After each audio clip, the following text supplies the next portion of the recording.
It's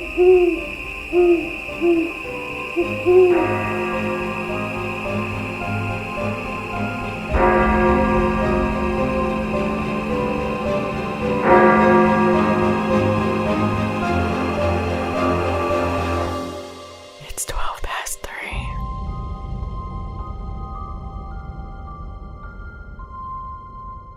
Since you're always the one bringing up the previous episodes, I thought I'd take over on that this week. Okay.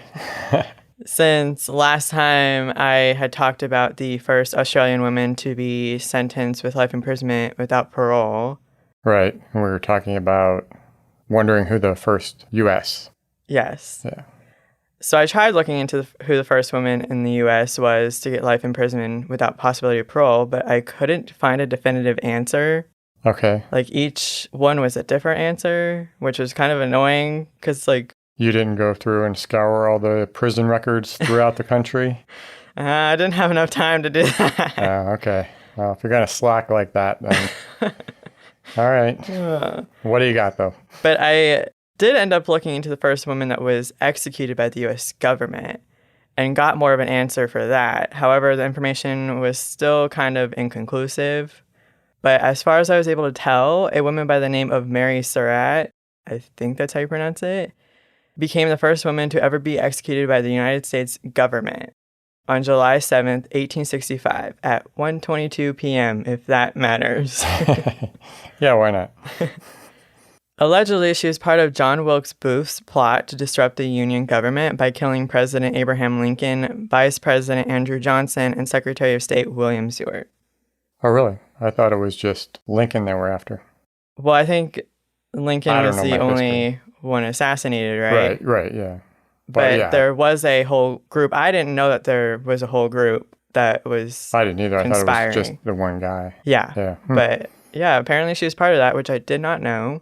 I thought that was interesting. A little bit of a history lesson, I guess. Yeah. But I think if there's anything interesting in that or enough, it would be an interesting story to do. But I'm not going to make promises. Right. Yeah. But yeah. Alrighty. Interesting. So now we know. Yeah. But next time I'll make sure to look into the government prison documents to get the answer, not slack. Shh. They might be listening. But for legal reasons, I'm joking. Yes.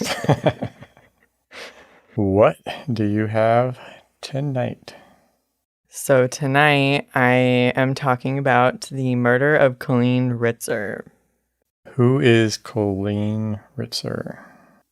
She was a 24-year-old math teacher at Danvers High School in Massachusetts. She was well-loved and really connected with her students. She'd often stay after school to help tutor those who were struggling with the material. On October 22nd, 2013, she asked one of her students, 14-year-old Philip Chisholm, to stay after school to talk to her. He recently moved from Clarksville, Tennessee, and appeared to be shy. A peer of his stated that when Miss Ritzer started a conversation about Tennessee, Chisholm got visibly upset, but as soon as she noticed, she changed the topic.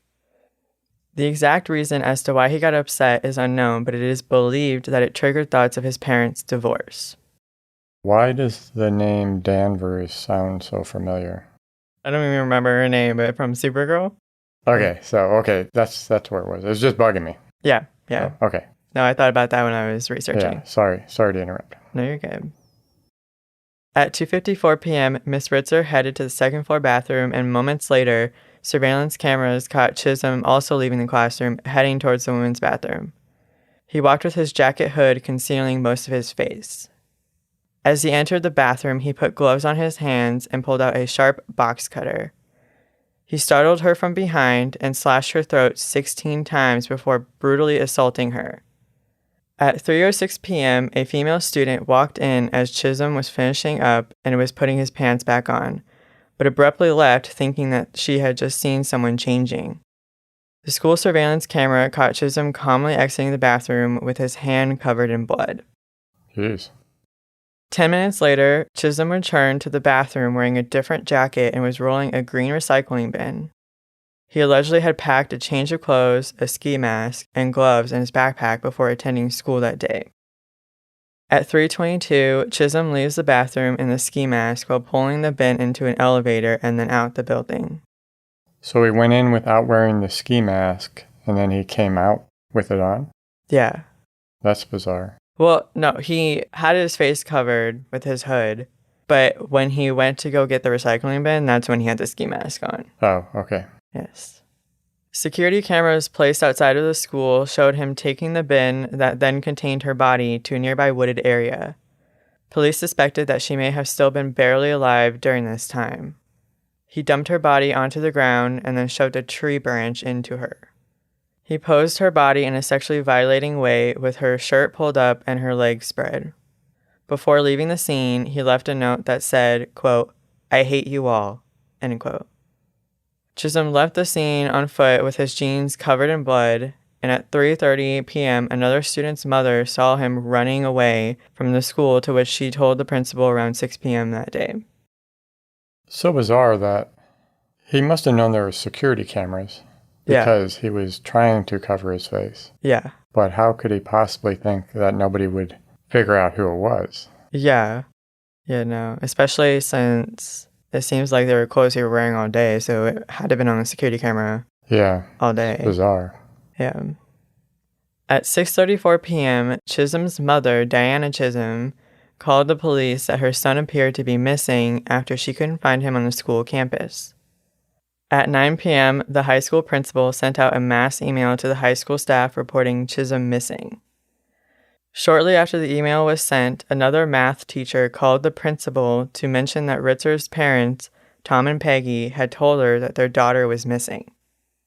The teacher was concerned that both her colleague and a student were missing and told the principal that Chisholm was in Ritzer's last class of the day. Investigators were told that the principal and others went to the school to look for Ritzer and noticed her car was still in the parking lot. Around 11:20 p.m., Ritzer's parents reported their daughter missing. Police were able to ping the last location of her phone in the area of a local middle school. Wait, so all this time, nobody had looked at the security video yet? No. That's amazing. Yeah, it's kind of weird. Yeah. Especially when two people are missing. Right.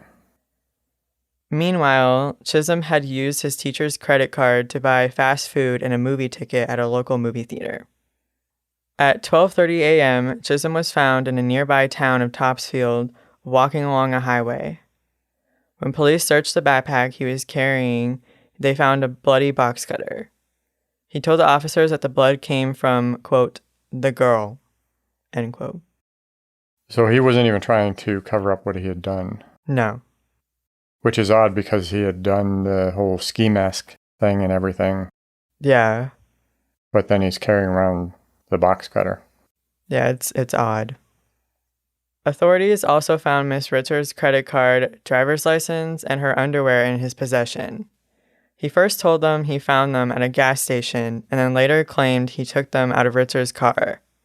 He was then arrested. This is kind of like last week where, he's doing things that make him seem like a serial killer. Yeah. Like this just wasn't a one-off killing, that he's collecting trophies. He had positioned her a certain way. Yeah, just bizarre. Yeah, it's scary is what it is, especially since he was 14. Right. Yeah, that's just unbelievable. Yeah. In the early morning of October 23rd, Ritzer's body was found during a search of the Danvers High School grounds and the adjacent wooded area. The recycling bin was found 20 yards from the body, while clothing and other belongings were scattered nearby. After enough evidence, Chisholm was charged with rape, robbery, and murder. While awaiting his trial in 2014, Chisholm committed a chillingly similar attack on another female staff member in the youth facility he was staying in. This time, he made sure he wasn't being watched by anyone when beginning his attack. Chisholm took his shoes off so his steps wouldn't make noise when he would sneak up on her. As the 29-year-old woman walked into a locker room, he slammed her against the wall, choked, punched, and stabbed her with a pencil. The woman was saved after a staff member heard the commotion and rushed in to save her. In connection to that crime, he was charged with attempted murder by strangulation, assault with intent to murder, kidnapping, and 2 counts of assault and battery with dangerous weapon. So it sounds like he was a serial killer in the making. Yeah. Right, okay. A lot of anger. Yeah.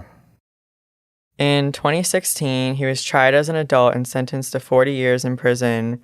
Just 40 years? Yes. For the killing, raping, and robbing of Colleen Ritzer. He had not yet been sentenced for the separate charges he gained for attacking the staff member while in custody. Well, even the killing, 40 years is all? Yeah. That's crazy. Yeah. It's sad. Yeah. But that's it. That's as much information as I have now. I know he's obviously still in prison, and he is 21 now. It's crazy to think that he could get out of prison in his 50s. Yeah. And maybe even, if they're only giving him 40 years, maybe he could be up for parole before even that. Yeah, well, especially since, and I'm not saying this as any type of excuse, but especially since he was 14 at the time he committed the crime. Right. I mean, he was tried as an adult, but I feel like that wouldn't really stop anyone from pulling an insanity plea. I'm surprised they didn't go with the insanity plea to begin with. Yeah. Everything he did was clearly insane. Yeah. Yeah. Just a lot of anger. And a lot of it, they said that he got triggered by her bringing up Tennessee. Basically, he was trying to blame her for her own death. So was there any information about what in Tennessee or what in his childhood would have triggered this? The only thing that they suspected was the divorce between his parents. I guess it was a pretty messy divorce, but other than that, I couldn't find anything about what happened in Tennessee. There had to be more going on, or he was born that way, going back to the nurture or nature. Yeah. Because I can't see how a messy divorce is going to trigger a psychopath. Well, I mean, if you're already a psychopath, like that's what I'm saying. Oh, okay. He must have already been like that. Yeah. Right. Maybe that was the trigger. Yeah. How you hear about, people who could have been serial killers, but for whatever reason, they just never acted on it. Yeah. That type of thing. I wouldn't be surprised, unfortunately, if he ever did become a serial killer. But I think, thankfully, they were able to catch him. Right. I also remember reading that this was a small town of 26,000 people, so I am actually surprised that they had as many security cameras as they did. What are you implying? Well, no, I feel like people feel more secure in a small town because usually people know everyone. Right, yeah. So, I don't know. I wasn't expecting that there would be many security cameras around. Very sad, tragic story. Disturbing. Yeah. Never ending. Alrighty, well, I guess I'll move on to what I have. So previously we were discussing reincarnation. Yes. Thank you. Oh my God. And we had also talked about Houdini's desire to get a message from the spirit world. Yeah. So as another chapter in the discussion of life after death, I wanted to talk about near-death experiences, or NDEs. Who abbreviates that? Who abbreviates everything?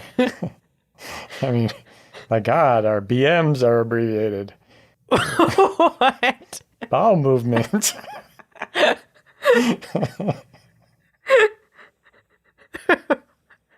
Who abbreviates that? You never heard that before? Come on. Well, okay, off topic. Okay. But some things need to be abbreviated because it's just awkward if you... It's like, you can't say laughing out loud. Why not? I can see some things being abbreviated because they're awkward, like saying BM rather than bowel movement. Or you could what's just say... wrong with laughing out loud? Says the person who doesn't like okay for OKAY. Or just the K. Or just the K, yeah. When people say just the letter K, I always respond with potassium because that's... Nerd. Well, that's the only element that I remember the abbreviation. All right. Are we ready to get back on topic? Yeah. All right, so I'm going to use NDE because it's hard for me to say near-death experience. Okay. Oh, okay. So abbreviations for people who have a hard time speaking. For vocabulary impaired people. Yeah, that might be offensive. Yes, to me. Oh my god. OMG. Oh my god. Okay, where were we at? So there's a lot to this topic when I was researching it. So I wanted to talk about the research and debate over NDEs tonight, and we can revisit the topic in the future. And then I'll, get more into some of the actual stories. Okay. And I will say up front, I don't have any answers. I don't want to get anybody's hopes up listening, your hopes up listening and waiting for the big reveal of whether their near-death experiences are real or not. Yeah. But I don't have an answer. So, oh my gosh. So if you want to check out now. I can? No, you can't. Oh, okay. So when discussing reincarnation, I talked about how Dr. Ian Stevenson founded the Division of Perceptual Studies at the University of Virginia in 1967 and was at the forefront of researching reincarnation. You look like we hadn't talked about this.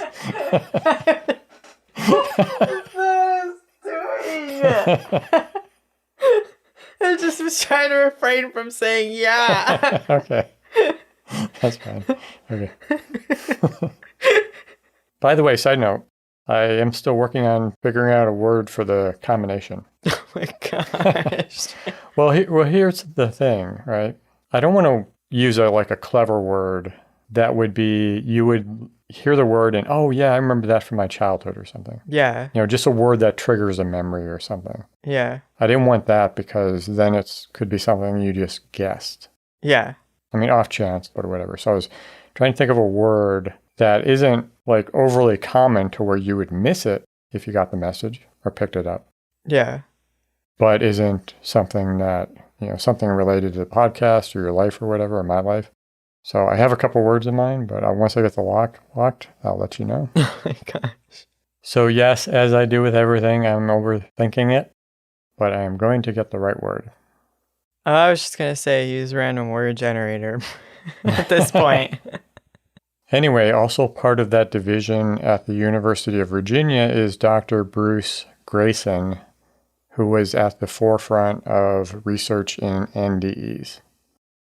In the 1980s, he also developed a scale commonly called the Grayson scale, which measures the different aspects of NDEs based on a questionnaire given to people who have had experiences to determine the likelihood of what they experienced was actually an NDE.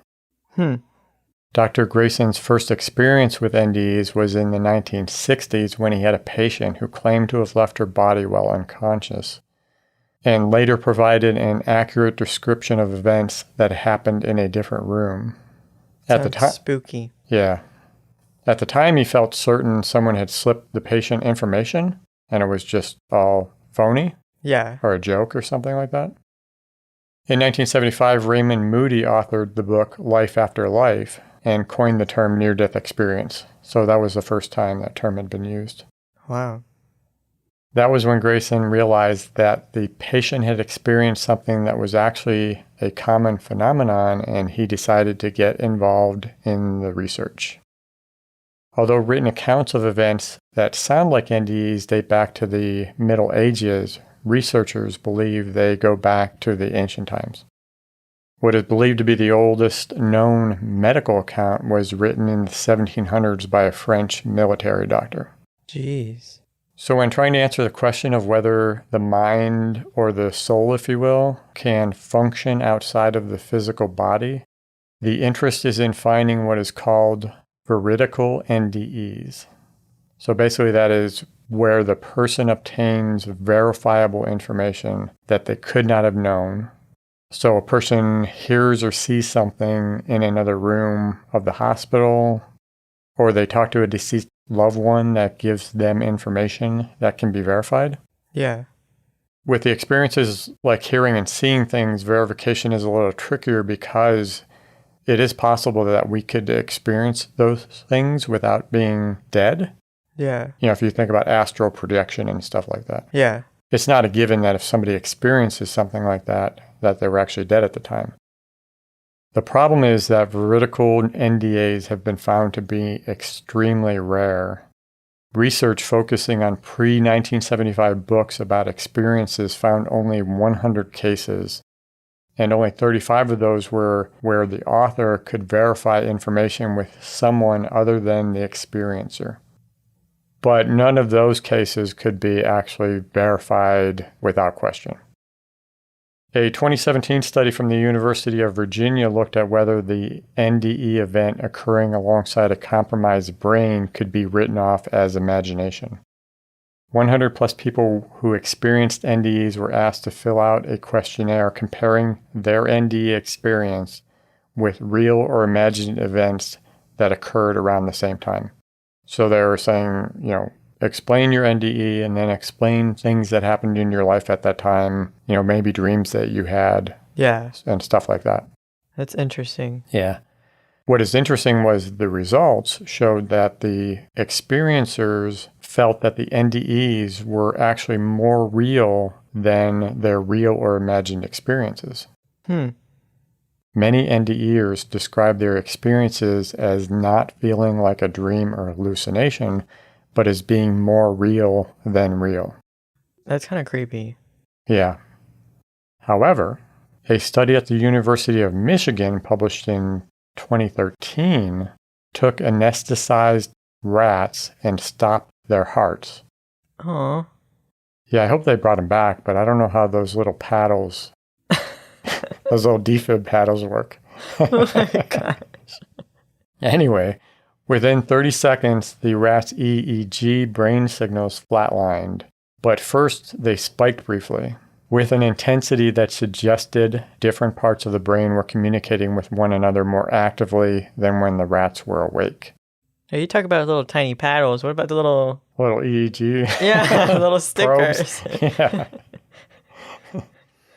What they're suggesting is that if this happens in humans, it could be the brain going into one final spasm of hyperactivity when its supply of oxygen is cut and it's trying to figure out what's going on. Yeah.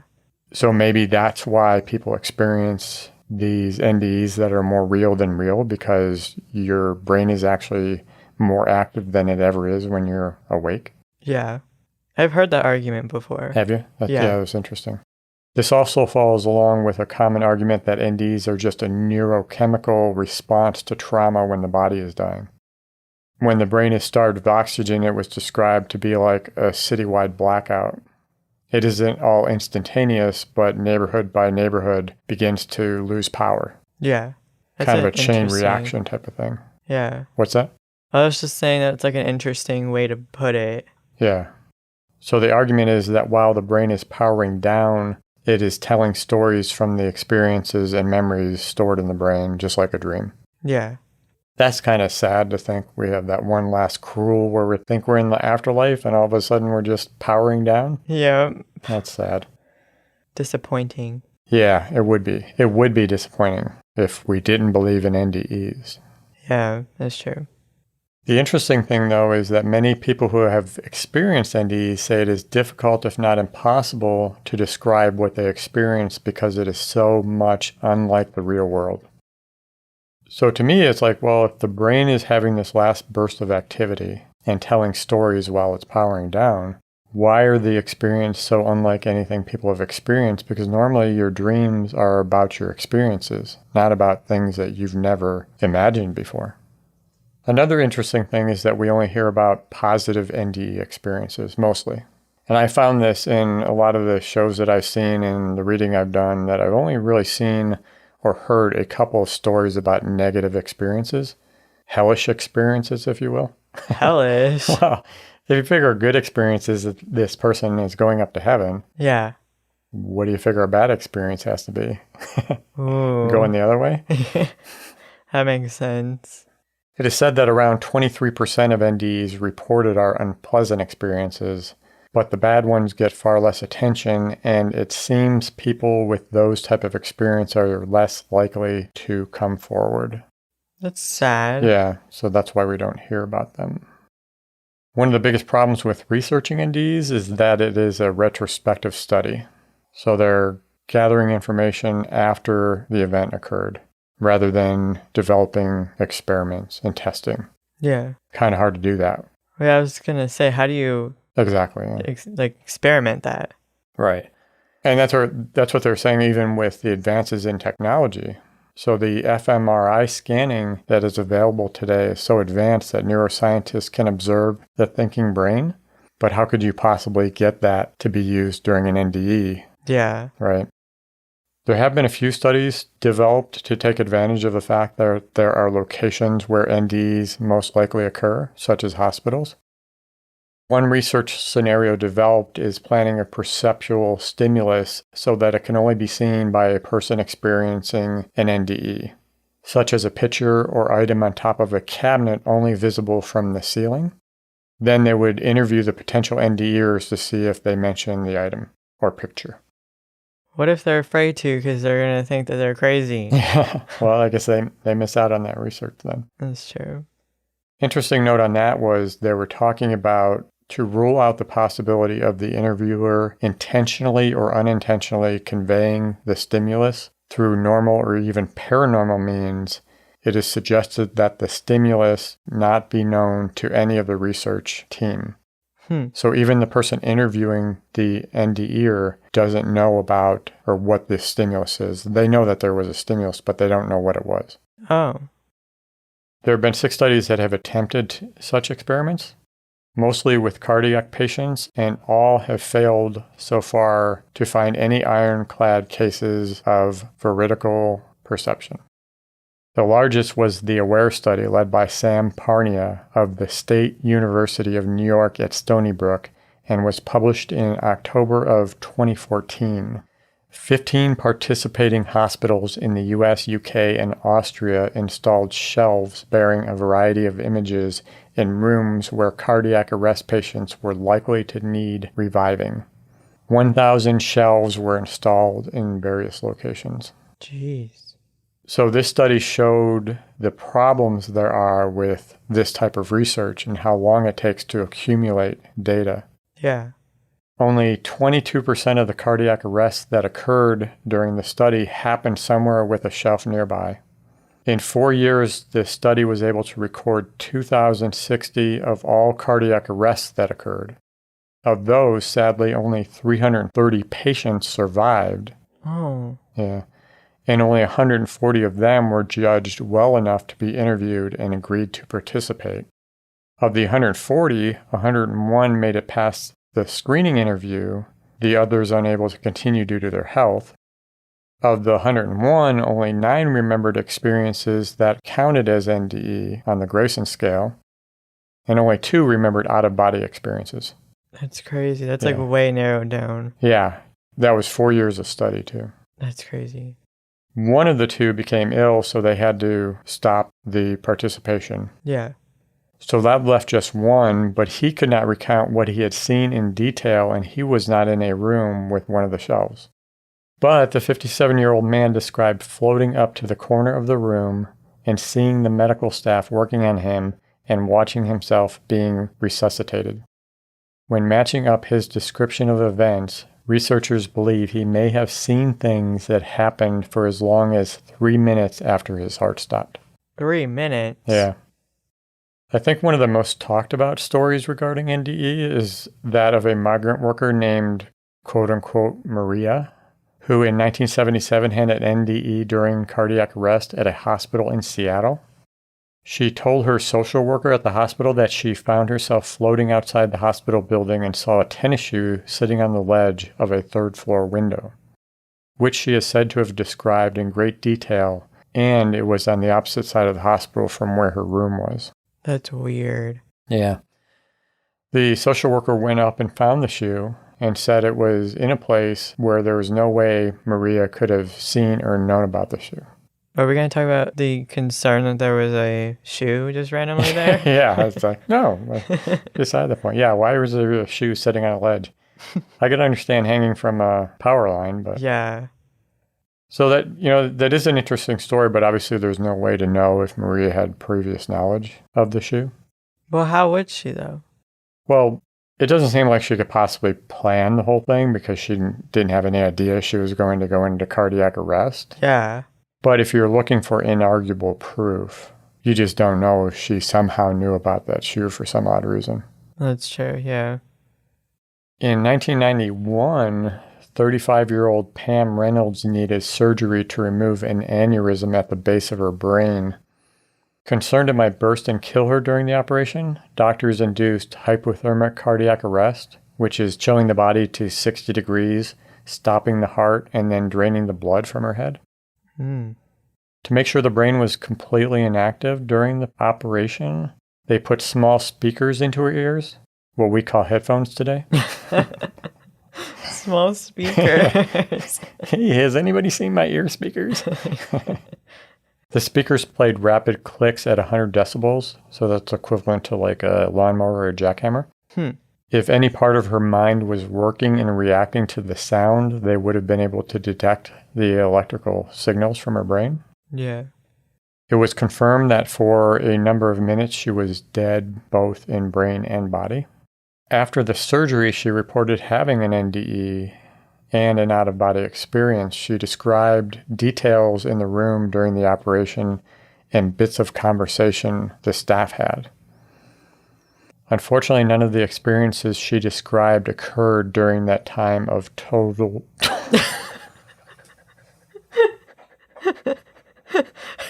What the hell? Total... Complete death. What? Total death. I don't know why I had trouble with it. Unfortunately, none of the experiences she described occurred during that time of total death. They occurred before or after while she was under, but very much alive. Interestingly, this is known as anesthesia awareness and is said to affect roughly 1 in 1,000 patients. I didn't know you could have out-of-body experiences when you were under. I think I've heard that before. Really? But I wouldn't want to experience it. I don't want to be aware when I'm having surgery. Yeah, I wouldn't want to think that I'm dying. Well, yeah. Oh my gosh. Also, how do they know that what conversations they were having during what part of the surgery? Maybe they record the surgery so that they could go back and kind of match up the times with what she was saying she heard. Well, I guess that makes sense. Yeah. So that was it.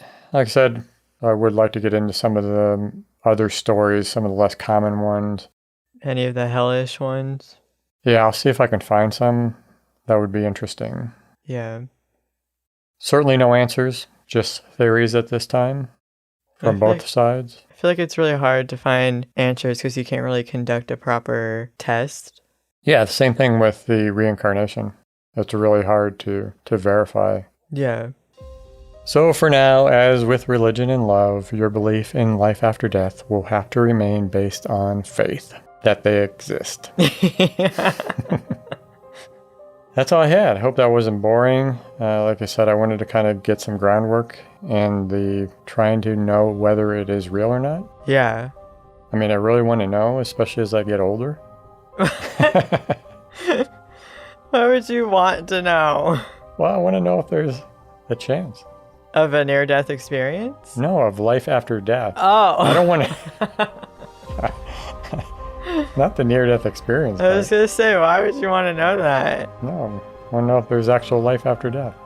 I feel like it's a be hopeful for it type of thing. Yeah, it's based on faith, right? Yes. But I want proof, damn it. Anyway, that's it. You got anything else? I don't think so. All right, we'll wrap it up. Thank you very much for joining us. Make sure to visit next week for more weird and creepy stories. Don't forget to follow us on Twitter and Instagram at 12past3 or email us at podcast@12past3.com. Good night. Good night.